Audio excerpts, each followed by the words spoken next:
I'm making this video because I have been, for the past years, getting a lot of questions about the pole that I have at home. And especially since I live in a tiny apartment here, I'm sure a lot of you girls can relate, or guys can relate. If I can do it, you guys can do it too. So I'm just going to share with you what kind of pole I have. Alright! So first of all, what to buy. So what I have, and the most recommended, especially if you go to pole dance studios and everything, we all use the X pole, and I'll leave the link on the description below. The X pole is the most known, I guess, best quality. It's very reliable. Everyone uses it. So where to buy your pole? Poles usually cost from $200 to $400. $200 is usually the cheapest, and you don't want to pay less than $200, especially if you're getting it secondhand. It might be a little sketchy. I got mine from, believe it or not, Craigslist. Mine was $200. It was in almost brand new, really great shape. A former instructor was selling her pole because she didn't need it anymore, so I was like, oh, this is perfect, because she's a reliable source. I met up with her and I paid in cash, and this pole has been with me in this apartment for 3-4 years. It never had a problem, and I'll show you how I put mine together, which is super easy. Obviously, if you're getting the X pole, you can just go on the website. So the next thing is if you want your pole to be static or on spin. The static pole is just a stationary pole. It doesn't spin, it just stays locked in, and it's usually called the sport pole if you're on the X pole website. I have the Expert, which is both. So you can make it spin. There's a little knob you just like put in if you want to make it stationary. So it's a 2-in-1. You can either make it static or spin, which I like because I love spinning on my pole. Because if you just hold one trick, you can literally do nothing, and it's pretty. See? That's why I love spin pole, because it just makes you look so magical and pretty. You don't have to do much. There's a lot of strength though that you need to hold that. It is harder, but it looks prettier. So I do recommend you get a pole that can spin, because you have the option. If you don't want to spin, you can just put the little knob back in and it stays locked in, and then you can do your exercises, conditioning, and cool stuff on the static pole as well. That's how beginners start. You definitely should start on a stationary pole, so you guys need to get that, but it's great to have the option to spin because it's super cute. So the next is the width, the diameter of the pole. The most common diameter is 45. It comes in 5 different thicknesses. The 40 millimeter, 45, or 50/50 is bigger. Most studios have 45, which is the one I have, and it's like the perfect. It's the medium thickness, and I have small hands. Anything bigger than 50 millimeters, it's a little too big, and I can't wrap, and I can't grip the pole and do anything. But it's up to you. If you have a bigger grip and you don't prefer to have a skinnier pole, then do that. But the most common is the 45. The next is the coating of the pole. This is chrome. The most common coating is the chrome. There also is stainless steel, and that's a little bit more slipperier, and I have sweaty palms.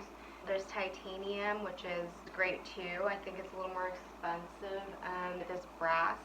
It's a little more stickier. It's not as much common. Usually the chrome or stainless steel. So I have the chrome.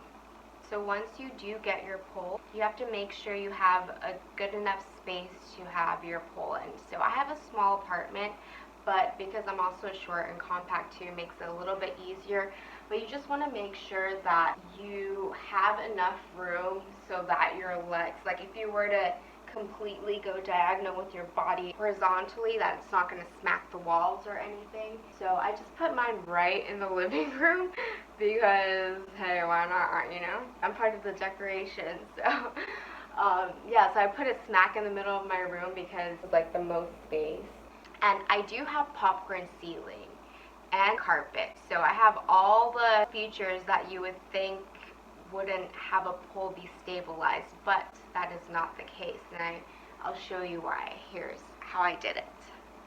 So even with my popcorn ceiling, I placed, I guess it's a piece of fur fabric I just got from Fashion District, super cheap, doesn't even have to be that, but just enough thickness so that it covers the popcorn ceiling. What it is basically like a suction cup. It does not damage the ceiling at all. Listen, I had this for 3 years, never had a problem. I have neighbors upstairs and downstairs, never complained once about my pole.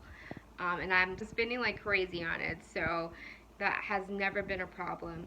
You should definitely watch the YouTube video tutorials of the X-Pole or how to install it. That's a whole nother video. It's only like 10 minutes long. What you basically do is just, you keep on twisting it, and there's a little suction cup up there. So just like, the tighter that you squeeze it, it kind of just like locks it in. So there's no drilling, nothing at all. So that's why the fabric does really work, because it gives that more of a smooth surface for the suction cup to stick on. The bottom, you don't even need anything. It literally just stays on my carpet, like not a problem. So as you can see here, it's literally just stuck on there without anything, just by pressure.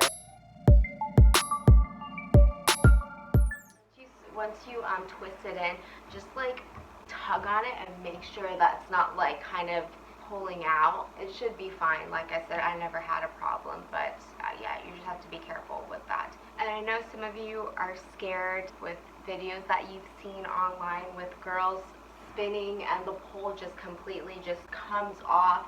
Yes, unfortunately that can happen. However, that is not common. It hasn't happened to me once. So that's a great thing.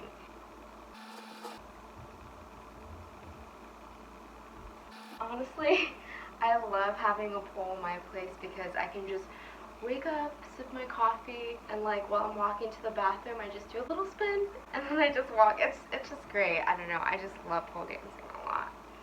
And for me personally, even though I have my pole at home, I do recommend you taking classes at a dance studio, only because, well, especially for me, I'm a very hands-on learner, and it's kind of hard for me to watch video tutorials on how to do tricks and stuff, because when you get to higher levels, they're doing things while you're upside down and like turning and so many different grips that I need an instructor to kind of show me where to place my hands and like move my body in the right position. So that's why I do like taking classes. And the great thing about having a pole at home is once you do take those classes, you can go home and practice it once you learn it. Especially if you're a beginner, they teach you the technique, and I feel like if you just watch YouTube videos, you're not going to get the core technique that will carry with you throughout the rest of your pole dancing experience. Okay, and so I also do have very sweaty hands. My hands are really clammy, and my feet too. The grips that I personally love using the most are dry hands. This to me works the best. You can get this on eBay. I'll post the link in the description below.